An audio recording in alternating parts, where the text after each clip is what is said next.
বাংলাদেশ জামাত ইসলামী ঐতিহ্যবাহী পাবনা জেলা শাখা কর্তৃক আয়োজিত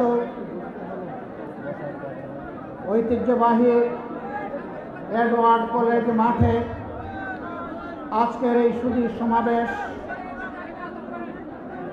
সম্প্রতি বৈষম্য বিরোধী আন্দোলনের শহীদ পরিবার এবং আহত ভাইদের সম্মানে আয়োজিত আজকের এই সমাবেশের সম্মানিত সভাপতি,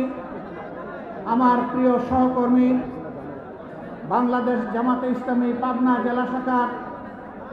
সম্মানিত আমির জনাব অধ্যাপক আবু তালেব মণ্ডল, মঞ্চে বসা আজকের এই সমাবেশের সম্মানিত বিশেষ অতিথি, আপনাদেরই প্রিয় সন্তান, বাংলাদেশ জামাতে ইসলামীর অন্যতম অ্যাসিস্ট্যান্ট সেক্রেটারি জেনারেল জনাব